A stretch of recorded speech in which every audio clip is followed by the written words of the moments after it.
J'espère que tout le monde va bien. Alors, Mamadou Owokonate.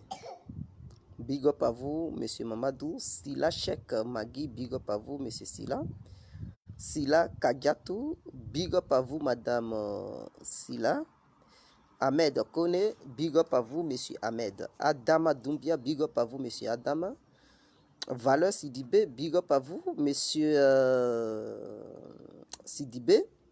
Arnold de Las Palmas, big up à vous. Écoutez, je vous prie sincèrement de partager le direct, c'est très important. Sans oublier de passer au bonsoir. Bonsoir, bonsoir à tous et à toutes, c'est très important. Et je vous demande paisiblement de partager ce direct. Et n'oubliez pas surtout de vous abonner sur Info Afrique, c'est très important. Au nom du RADP et au nom de la victoire du 31 octobre 2020. Pour cela, abonnez-vous massivement et invitez vos amis à se faire abonner sur la page Info Afrique. Les débats commenceront dans un avenir très proche. Voilà, dans un avenir très proche. Donc, Shérif Namouri, big up à vous, demandez à Dama. Donc, Hermano Bakr.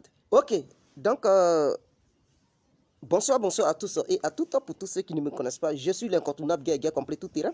L'homme dont on parle, l'homme qui n'a pas frosé, l'homme qui ne marche pas sympa. Vous pouvez aussi m'appeler devant la ville, l'homme de rien, gouverneur italien, d'autres on appelle moi Boubou, laisse-moi mourir 5 heures plein droit, El Padrino, Camari, Deze ou la Moudia. Alors nous voilà à nouveau devant cette caméra pour parler de cette attaque d'hier qui a fait au moins 12 morts dans le rang de l'armée ivoirienne et assez de portées disparues en ce moment. C'est très important de le préciser. Alors, je ne cessais de dire qu'il y avait une déstabilisation en cours qui se préparait. Et que cette fausse accusation envers le ministre de la Défense, Ahmed Bakayoko, c'était de distraire l'opinion publique et de distraire le ministre afin de permettre à leurs éléments de se placer dans les coins stratégiques de la Côte d'Ivoire. Vous avez compris? Hier, j'avais fait une vidéo, d'autres me disaient que non, Guégué, arrête ton fanatisme, tu dis n'importe quoi. Mais vous constatez vous-même que cette fausse accusation est sortie il n'y a pas longtemps encore, on est en plein là-dedans, et voilà une attaque qui fait des morts. Donc, quand les gars compris font des analyses, écoutez-les quand même, c'est très important. C'est très important. Alors, Soro Guillaume n'est pas en dehors de cette attaque, Henri Konan Bédié n'est pas en dehors de cette attaque. Ce n'est pas une accusation, mais c'est un fait. Parce que ces gens-là, il y a longtemps qu'ils préparaient la déstabilisation de la Côte d'Ivoire. Et les écoutes téléphoniques nous le disent clairement. Ça définit le plan lugubre et qu'ils étaient en train de préparer. Heureusement que leur conversation a été interceptée par les services secrets ivoiriens et français. C'est très important. Mais ils n'ont pas cessé de mettre fin à leurs manœuvres. Voilà. Et donc, toujours, ça est en cours. N'oubliez pas, il n'y a pas si longtemps, où des terroristes se préparaient au nord de la Côte d'Ivoire et précisément dans la ville de Guillaume Soro appelée Ferkessedoukou. Ils étaient là-bas en train de se préparer. Et ce camp des terroristes a été démonté. Hier encore, voilà une attaque dans une ville ivoirienne proche du Burkina. Une nouvelle attaque qui fait 12 morts et plusieurs portés disparus ainsi que plusieurs blessés dans le rang de l'armée ivoirienne. Vous comprenez, mais ce qui me fait mal, c'est que le Burkina ne joue pas un franc jeu. Il faudrait que ça soit clair. Soit les Burkinabés, c'est-à-dire l'État burkinabé définit clairement les choses envers l'État ivoirien parce que nous ne pouvons plus accepter que la déstabilisation quitte encore au Burkina pour frapper encore notre pays. C'est nous qui mourrons, c'est nous qui perdons nos concitoyens. C'est nos biens qui sont pillés. C'est la Côte d'Ivoire qui est déstabilisée. Mais le Burkina fait quoi dans tout ça? Parce que la première déstabilisation est quittée au Burkina. Cette deuxième déstabilisation ne peut pas encore quitter au Burkina. Je ne déteste pas les frères burkinabés, les sœurs burkinabés. Ce sont nos frères. Ce sont nos frères. Ce sont des humains, ce sont des êtres humains. Nous les aimons tous.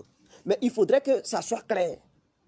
Est-ce que le Burkina est devenu vraiment un grillage qui laisse n'importe quoi passer. Est-ce que le Burkina ne surveille pas ses frontières? Est-ce que le Burkina a un problème de sécurité? Il n'y a plus d'armée au Burkina, il n'y a plus de services de renseignement au Burkina. Mais comment se fait-il que tous ces terroristes viennent du territoire burkinabé pour venir frapper la Côte d'Ivoire? À chaque fois, c'est comme ça. À chaque fois, c'est comme ça. Mais à un moment donné, nos frères burkinabés doivent nous éclairer leur position. D'autres diront que non, l'État burkinabé coopère. Écoutez, ça, ce n'est pas de la coopération. Ça, c'est du blaguet tué. Ce n'est pas parce que la première fois, ils ont coopéré, ils ont démantelé un camp de rebelles. Mais la seconde fois, ils ont fait quoi? Ils n'ont rien fait. Ils ont tué et en retour, ils sont repartis encore au Burkina. Sans que ces gens-là ne soient arrêtés sur le territoire burkinabé. C'est bizarre. Ils frappent la Côte d'Ivoire, ils lancent une offensive, ils tuent des militaires ivoiriens. Il y avait des militaires, des gendarmes. Vous comprenez? Ils ont tué des militaires, des gendarmes. Hier nuit, à partir de 2h à 3h du matin, c'est là qu'il y a eu l'attaque. Des militaires, des gendarmes sont tombés. Des tués, des blessés et des portés disparus. Ça veut dire le bilan, les 12 morts là, ça c'est un bilan provisoire. Mais si le bilan définitif voit le jour, ça peut atteindre 20 morts. Est-ce que vous comprenez? Donc, ils n'ont pas tué un individu, ils ont tué plusieurs militaires et plusieurs gendarmes. Mais quand ils ont fini de faire leur connerie, ils se sont retournés au Burkina. Donc, on veut savoir à quoi joue le Burkina. Est-ce que le Burkina est devenu le nid des terroristes en Afrique de l'Ouest? Ou quoi? À quoi joue le Burkina? Comment se fait-il que des gens ils viennent attaquer parce que ce n'est pas en une fraction de seconde, ils ont frappé pour fuir. Mais il y a eu des combats. Ils ont frappé à plusieurs minutes, à plusieurs heures avant de se replier sur le Burkina. Mais le Burkina n'a pas été capable de venir en aide, l'armée ivoirienne, pour empêcher ces gens-là de fuir. Et ils ont laissé ces gens-là, après avoir fini de faire leur banditisme terroriste, ils se sont repliés sur le Burkina. Et en ce moment, ils sont bien logés au frais au Burkina. Ils sont bien nourris au Burkina. Et c'est la Côte d'Ivoire qui pleure ses morts. Nous savons bel et bien qu'en Côte d'Ivoire, il y a des opposants politiques qui veulent déstabiliser le pays. Mais un pays comme le Burkina, qui n'a pas de garantie sécuritaire vis-à-vis du peuple ivoirien, si demain, on disait que non, on ne veut plus que les Burkinabés rentrent en Côte d'Ivoire, on ne veut plus que la frontière entre le Burkina et la Côte d'Ivoire soit ouverte, les gens diront que les Ivoiriens sont des xénophobes, les gens diront que les Ivoiriens détestent les Burkinabés. Mais une fois qu'on ouvre la frontière, il y a des terroristes qui quittent au Burkina pour frapper la Côte d'Ivoire, et il y a des rebelles qui quittent au Burkina pour déstabiliser la Côte d'Ivoire. Mais avec un tel pays, on fait comment? On fait comment pour coopérer? Parce que lorsque c'est comme ça que le Burkina ne prend pas ses responsabilités, ça devient un pays menaçant vis-à-vis de notre pays. Le Burkina devient une insécurité envers la Côte d'Ivoire. Et quand vous voyez les choses, vous comprenez que les choses vont ensemble. Hier, je dis bien hier, ils ont arrêté 30 personnes qui étaient cachées dans un camion de bœufs. Sinon que ce camion transportait des moutons. On les a appréhendés à Bouaké. C'est-à-dire qu'ils ont traversé la frontière jusqu'à arriver à Bouaké, l'une des plus grandes villes de la Côte d'Ivoire, la seconde grande ville de la Côte d'Ivoire, Abidjan, la première grande ville, Bouaké, deuxième grande ville. Et c'est à Bouaké qu'on les a appréhendés. On leur demande, ils disent que non, c'est parce que les frontières sont fermées. Et donc, eux, ils venaient à Abidjan dans le but de venir travailler et tout. Mais moi, cela ne me rassure pas. Cela ne me rassure pas. Ces gens-là, ils ne peuvent pas dire qu'ils sont des terroristes. Parce que j'ai parlé du terrorisme. Des gens m'ont dit non, ce ne sont pas des terroristes. Ce sont des simples citoyens qui sont venus, ils se sont cachés dans un gros camion. J'ai dit ces gens-là, ce sont des terroristes. On sait comment ces gens-là opèrent. On a déjà vécu la guerre en Côte d'Ivoire. On savait comment les rebelles quittaient au Burkina pour rentrer en Côte d'Ivoire. Et c'est la même opération qu'ils ont menée. C'est la même façon de circuler qu'ils ont entamé encore. Donc, ceux qui pensent que ces gens-là, c'était de simples citoyens burkinabés, rentrés en Côte d'Ivoire dans le but de venir travailler dans des plantations, ou bien dans le but de venir travailler dans des, je ne sais pas, dans d'autres secteurs, ils se mentent, ils se blaguent, ce sont des terroristes. Vous comprenez qu'on les a arrêtés hier à Bouaké. Aujourd'hui, même lui, là, voilà, attaque aux terroristes, ça vient du Burkina, 12 morts, plusieurs blessés, plusieurs portés disparus. Vous comprenez qu'il y a un problème. Il y a un sérieux problème. Donc, ces gens-là qu'ils ont arrêtés à Bouaké, là, on doit leur poser sincèrement de vraies questions. Ils doivent rentrer en profondeur pour leur demander.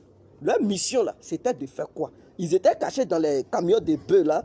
Leur mission, c'était de faire quoi? Si la frontière est fermée, tu veux venir en Côte d'Ivoire, tu peux attendre lorsque les frontières sont ouvertes et puis tu rentres. Mais tu te caches dans des camions. Est-ce qu'entre la Côte d'Ivoire et le Burkina, il y a le visa? Il n'y a aucun visa. Mais s'il n'y a pas de visa et qu'on dit frontière est fermée, il faut patienter. Au moment où ils vont ouvrir les frontières, tu rentreras. Tu viendras en Côte d'Ivoire. Ou bien est-ce qu'ils vivaient en Côte d'Ivoire? Ils ne vivaient même pas en Côte d'Ivoire. Donc ce n'est pas pendant le confinement où on dit que les frontières la frontière entre le Burkina et la Côte d'Ivoire est fermée, que eux maintenant ils vont monter dans des camions de transport de bétail pour rentrer sur le territoire ivoirien. Je pense que ces gens-là ont un message à cacher. Je pense que ce sont des terroristes que ce camion transportait pour venir les déposer dans les différentes villes de la Côte d'Ivoire et après coordonner, leur donner des armes, les armer et coordonner les opérations afin de déstabiliser les différentes villes de la Côte d'Ivoire, attaquer ça simultanément et essayer de faire régner la peur et déstabiliser notre nation. Je pense que ces gens-là ne sont pas de simples citoyens, ce sont des terroristes. Si on les coince, on leur pose des vraies questions, vous verrez qu'ils diront la vérité. Ce sont des vrais terroristes, on le sait. On sait comment ils se comportent. On sait comment. Parce que ceux qui pensent que ce sont de simples citoyens, non, vous mentez.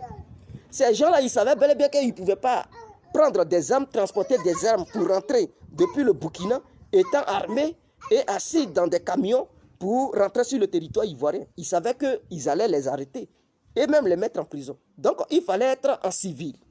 Il ne fallait pas se faire armer, il ne fallait pas s'armer plutôt pour rentrer sur le territoire ivoirien.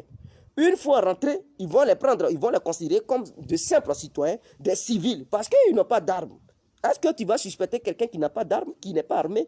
Tu ne diras même pas que non, il est un terroriste. Parce que pour accuser quelqu'un de terrorisme, il faudrait qu'il y ait des preuves tangibles et irréfutables. Soit dans son téléphone, il faudrait que tu appréhendes ses écoutes téléphoniques, ou bien tu interceptes ses conversations téléphoniques, ou soit il a des armes sur lui, ou soit quelqu'un a dû le dénoncer. Là, au moins, ce sont des preuves dont tu disposes pour pouvoir accuser ce dernier. Mais quelqu'un qui rentre de façon discrète, sans armes, tu n'as même pas d'informations sur lui. Et il te fait croire que non, il est venu tout simplement de façon clandestine pour venir travailler au sein de ton pays. Et que, voilà, comme les frontières étaient fermées, ils ont pris des remorques pour se cacher dedans et qu'ils auraient donné de l'argent aux chauffeurs. Vous pensez que c'est vrai? Non, pour moi, écoutez, parce que celui qui n'a pas vécu la crise ivoirienne, c'est lui qui va penser que ces gens-là, ils disent la vérité. Mais nous, les gars, compris, on sait que ce sont des menteurs. Même pour rentrer à Abidjan, c'est comme ça, ils étaient cachés dans des remorques. Est-ce que vous comprenez? Pour rentrer sur Abidjan, dans la capitale, ils étaient cachés dans des remorques. Donc, je pense que ces gens-là, on doit les questionner et on doit les enfermer s'il le faut.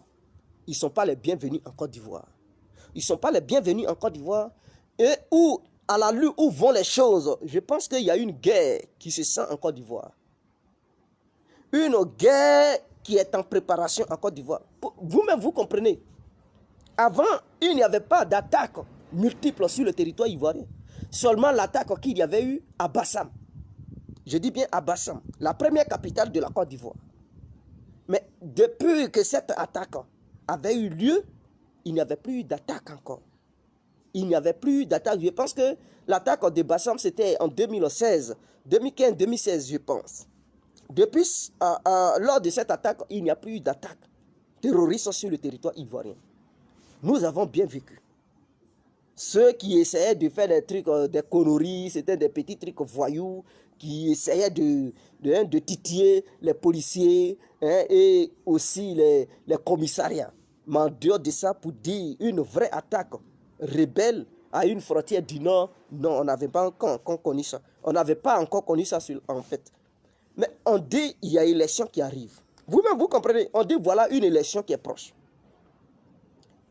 L'élection est proche. Les candidats de l'opposition, ils n'ont même pas encore montré leur candidat. Ils sont divisés. Mais pendant ce temps, Leur slogan, Alassane n'a qu'à partir. Leur slogan, c'est de chasser le RADP. Bon, vous voulez chasser le RADP. Vous n'avez même pas de candidat.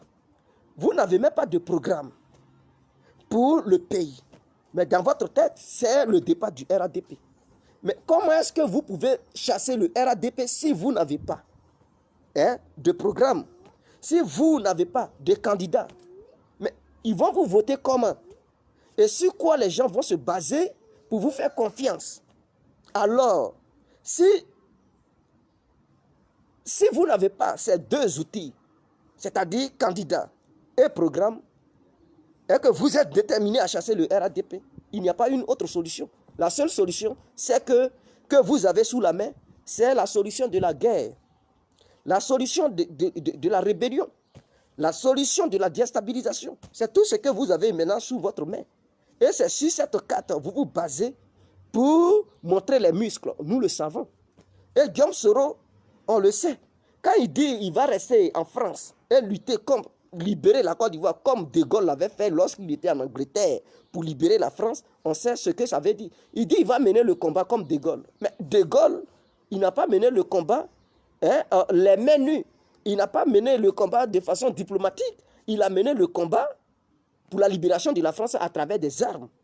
Parce que depuis l'Angleterre, il a poussé des gens à se révolter, il a armé des gens et ils ont attaqué la France. Des ennemis qui vivaient en France, ils les ont attaqués.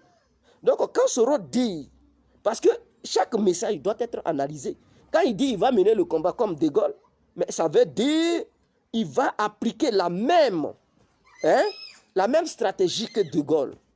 C'est-à-dire libérer la Côte d'Ivoire à travers des armes. Parce que pour lui, ceux qui sont au pouvoir, ce sont des gens qui ont pris la Côte d'Ivoire en otage.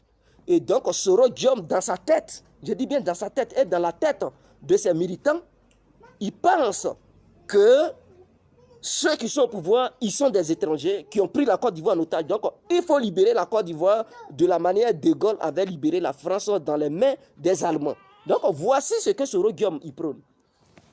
D'autres qui font rire, qui nous font croire que Soro Guillaume serait, pendant qu'il négocie, il serait sincère dans ses négociations. Je vous ai toujours répété que Soro Guillaume n'a jamais été sincère. Il a un petit couteau caché derrière son dos et il fait croire au pouvoir ivoirien que lui, Soro Guillaume, il n'est pas armé et qu'il vient vers le pouvoir de bonne volonté, avec une bonne volonté dans le but de leur faire croire que non, lui, Soro Guillaume, il est prêt pour la paix et qu'il baisse la garde. Mais pendant ce temps, il prépare un coup avec des terroristes. D'ailleurs, il ne s'attend pas le gouvernement burkinabé. Donc, Soro Guillaume, il peut coopérer avec eux de façon indirecte. Il peut coopérer avec eux de façon indirecte. Ça veut dire qu'il ne peut pas avoir de contact directement avec eux, mais par des personnes interposées. Parce que est-ce que le système sécuritaire de la Côte d'Ivoire est pareil avec le système sécuritaire burkinabé? Non. Est-ce que tous les citoyens burkinabés sont sous écoute? Je ne pense pas. Est-ce qu'ils sont sous écoute? Je ne pense pas. Est-ce que le Burkina maîtrise ses citoyens? Tous ceux qui ont des téléphones portables au Burkina pour communiquer, est-ce que l'État burkinabé les écoute? Est-ce que tous ceux qui ont des puces au Burkina, ils sont préenregistrés avec leur propre nom? Est-ce que le système sécuritaire burkinabé maîtrise les appels entrants et les appels sortants depuis le territoire burkinabé? Non.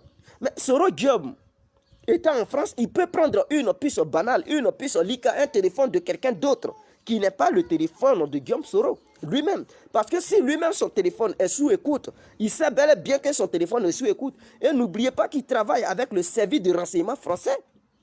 Parce que sa garde rapprochée, ce sont les anciens membres du service de renseignement français. Donc, ils connaissent comment les choses se passent. Ils savent, pour mettre quelqu'un sous écoute, ils savent comment ça se passe. Ils ont des codes pour verrouiller les écoutes téléphoniques. Donc, depuis Paris, Guillaume Soro peut prendre son téléphone et communiquer avec des terroristes résidents sur le territoire burkinabé directement sans que l'État ivoirien ne sache quoi que ce soit. Parce que ce que nous savons, l'État ivoirien n'a pas mis sous écoute les citoyens, tous les citoyens burkinabés.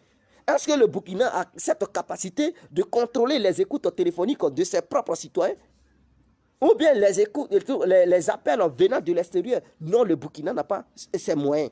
Seul la Côte d'Ivoire le fait.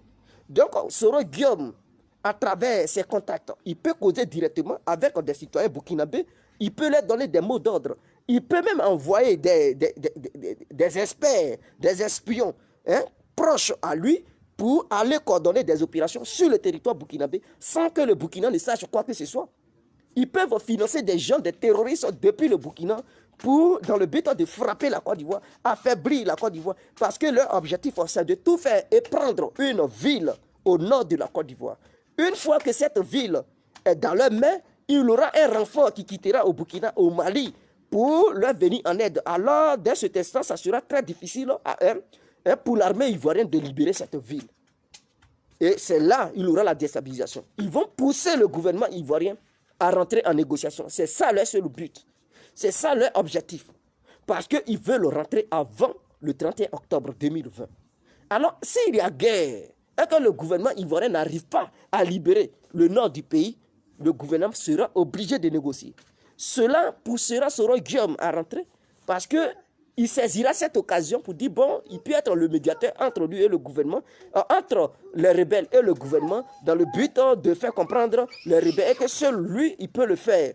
Et ça, au nom de ça, le gouvernement sera obligé de baisser la garde et négocier avec Guillaume Soro. C'est comme ça qu'il va rentrer.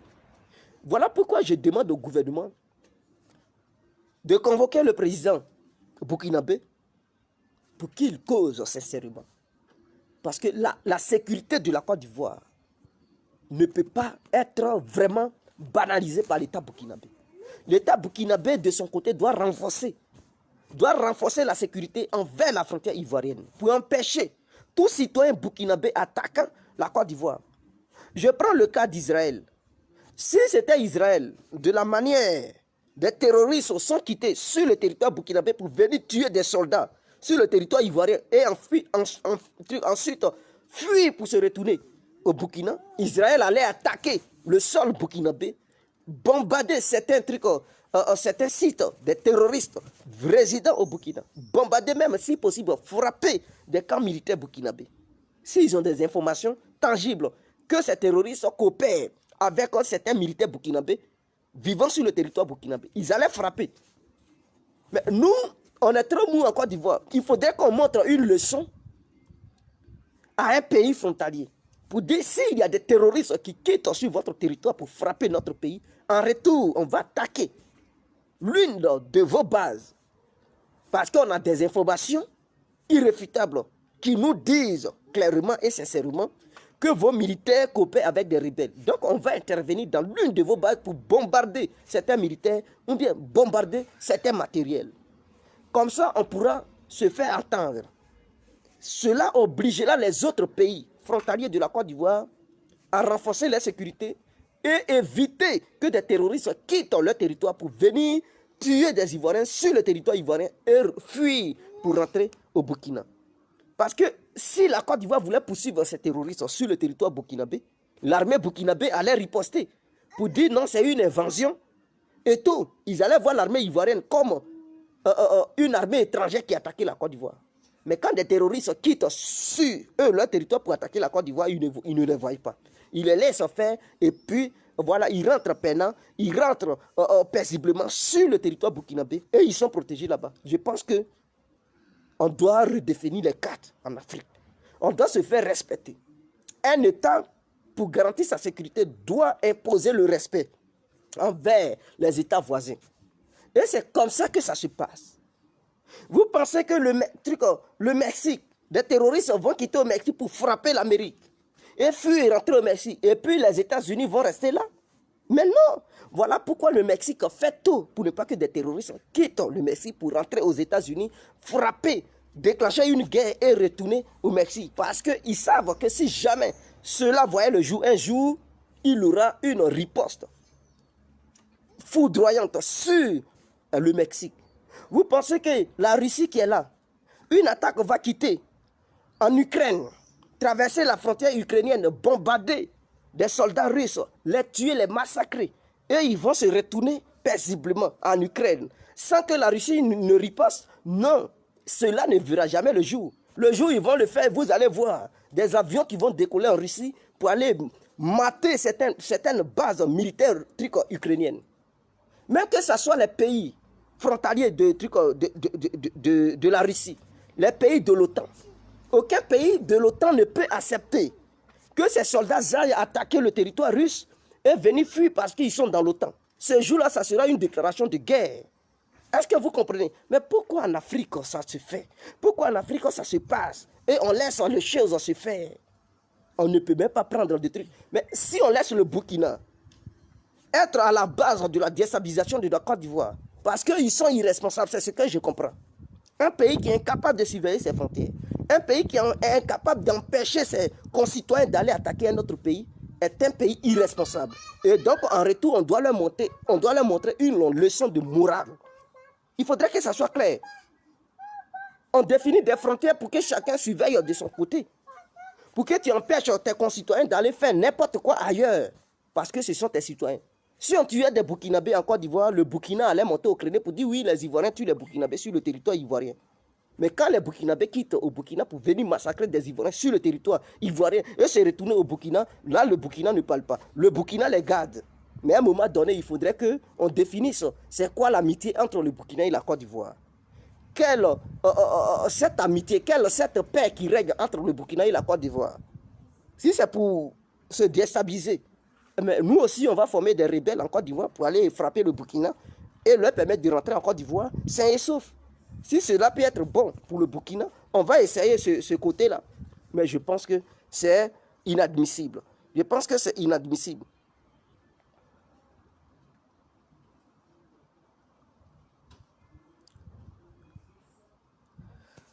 Non, mais je suis au dehors. Il dit de quitter au soleil. Je prends un bon soleil. C'est important. Donc, vous comprenez ce que je tenais à dire. Vraiment, je pense qu'on doit revoir notre manière de faire. On doit revoir cette façon de faire la politique. Et encore, je lance un message au ministre de la Défense de ne pas se laisser embobiner par cette histoire d'accusation. Je vous ai dit, depuis avant-hier et hier, que c'était pour embêter le ministre pour pouvoir réussir les coups. Et mais vous comprenez, parce que quand on parle, les gens, ils ne nous croient pas. Je dis c'était pour embêter le ministre à se concentrer sur la sécurité de la Côte d'Ivoire, sur la sécurité des Ivoiriens. Parce que, en affirmant des choses accusatrices envers le ministre, automatiquement le ministre se voit vraiment accusé. Et au lieu de se concentrer sur la sécurité, il va plutôt préférer se concentrer sur la défense. Genre, sa propre défense en fait. Il va vouloir laver son image. Il va vouloir chercher des preuves pour démentir ce que les gens sont en train d'affirmer. Et donc, pendant qu'il se concentre sur ça, des gens, des ennemis, ils se préparent pour s'infiltrer au sein du pays. Et je pense qu'il y a déjà des terroristes en Côte d'Ivoire. Il faudrait que l'État ivoirien organise un ratissage approfondi au sein du territoire national pour voir s'il n'y a pas de terroristes qui sont déjà infiltrés. Parce que si des camions remorques se permettent de transporter des citoyens burkinabés sans que ces gens ne soient appréhendés avant même que ces camions arrivent à Bouaké, je pense qu'il y a eu déjà des gens qui se sont infiltrés au sein du pays avant même qu'on attrape ces gens-là. Donc il y a déjà beaucoup de personnes qui sont rentrées au pays. Hier, l'attaque justifie tout. Hier, l'attaque justifie tout. Et la base des rebelles qu'ils ont démantelé au nord de la Côte d'Ivoire, hier, plusieurs morts, plusieurs portées disparues. Je pense que ça ne va pas. Le pays est en train de s'enfoncer vraiment dans le désordre total et nous devons nous réveiller. Nous devons être vraiment sur nos gardes pour éviter. On doit être nos propres policiers, nos propres gendarmes, nos propres militaires. C'est-à-dire chacun doit surveiller son voisin et sa voisine.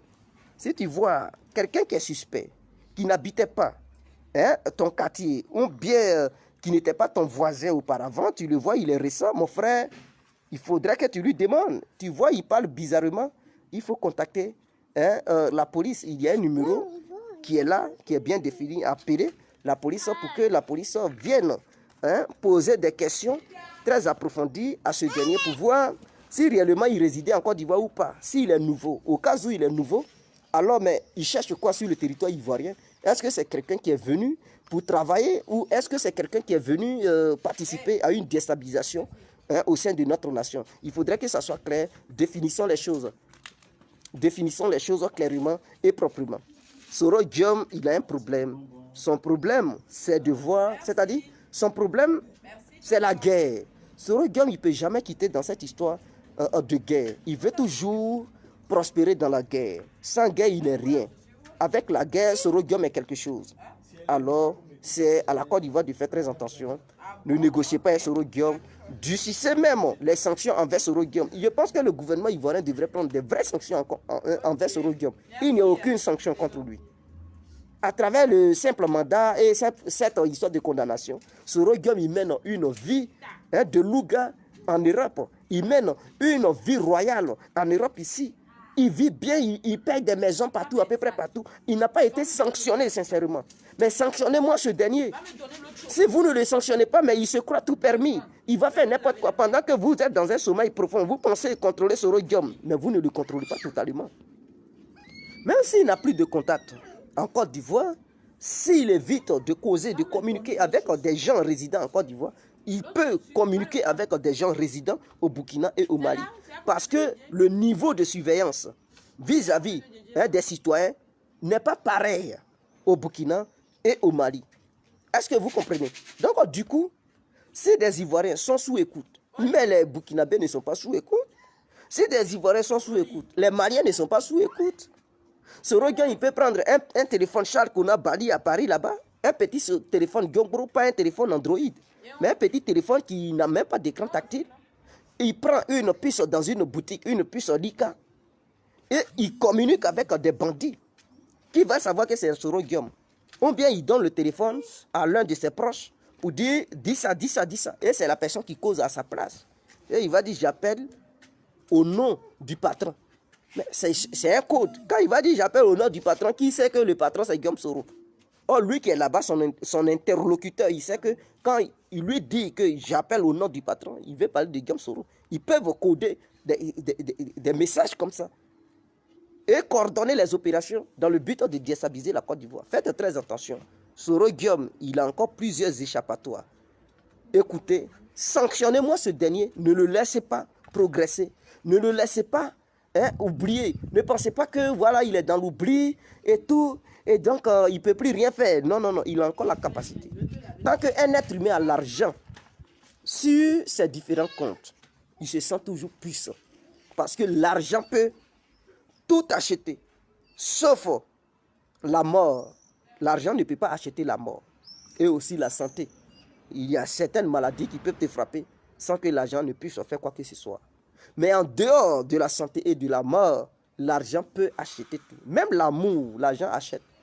Il y a des gens, ils se collent à des gens parce que, même si ce n'est pas un véritable amour, mais c'est un amour matériel. Donc, au moment où c'est basé sur l'amour matériel, l'argent a acheté cet amour. La déstabilisation des crimes, l'argent peut acheter tout ça. Tant que Soro Guillaume sera milliardaire, il aura la force de frapper quand il veut et comment il veut. Tant que des pays voisins de la Côte d'Ivoire ne nous rassurent pas la sécurité totale, la Côte d'Ivoire aura du mal à sécuriser son propre pays. Le Burkina, tant que le Burkina ne définit pas réellement c'est quoi la sécurité, prendre soin de la sécurité de son voisin et de soi-même, vraiment, la Côte d'Ivoire sera dans l'insécurité à chaque moment. Même si la frontière a été renforcée, des terroristes sont capables de quitter au Burkina, frapper, déclencher une guerre et fuir rentrer au Burkina parce qu'ils savent qu'on ne peut pas les poursuivre. Et ils vont toujours faire des morts, des morts, des morts. Tant que le Burkina ne prend pas ses responsabilités, on aura toujours des morts dans nos rangs. Voilà le vrai problème. Voilà le vrai problème. Donc je pense qu'on parle d'élection et tout, mais n'oublions pas le côté sécurité. Élection, oui, c'est très important. Mais il ne faudrait pas que les élections nous rendent aveugles en oubliant la sécurité de notre nation. Parce que sans sécurité, il n'y a pas d'élection. Sans sécurité, il n'y a pas de paix. Sans sécurité, il n'y a pas de travail. Sans sécurité, il n'y aura rien en Côte d'Ivoire. Avec la sécurité, tout est garanti. L'élection est garantie. Le développement est garanti, l'émergence est garantie, l'éducation est garantie. Avec l'insécurité, rien de tout ça n'est garanti. Alors n'oublions pas la sécurité pour nous concentrer tout simplement sur les élections. Pendant qu'on se concentre sur les élections, parlons aussi de la sécurité, donnons aussi des solutions au gouvernement. Qu'est-ce que le gouvernement doit faire pour renforcer la sécurité? Je pense que le gouvernement ivoirien doit sincèrement causer avec l'État burkinabé pour demander des comptes et demander à l'État burkinabé de mener des enquêtes au sein de sa nation afin d'aider la Côte d'Ivoire à arrêter tous ces criminels qui ont tué des soldats ivoiriens sur le sol ivoirien, afin que ces gens-là soient extradés en Côte d'Ivoire. Ils doivent être jugés en Côte d'Ivoire et enfermés sur le territoire ivoirien. Il faudrait que ça soit clair. Si un Burkinabé commet un crime en Côte d'Ivoire et qu'il ne fuit pas au Burkina, le Burkina l'arrête. On doit l'envoyer en Côte d'Ivoire. Il doit être jugé en Côte d'Ivoire, condamné en Côte d'Ivoire. On ne doit pas le mettre en prison au Burkina. Non. C'est ainsi qu'ils comprendront qu'ils ne pourront pas faire n'importe quoi en Côte d'Ivoire. Sur ce, on se laisse. C'était l'incontournable Gaïga compris. Je vous aime. Vive la Côte d'Ivoire. Vive le peuple ivoirien. Vive l'Afrique. Ciao, ciao. On est ensemble.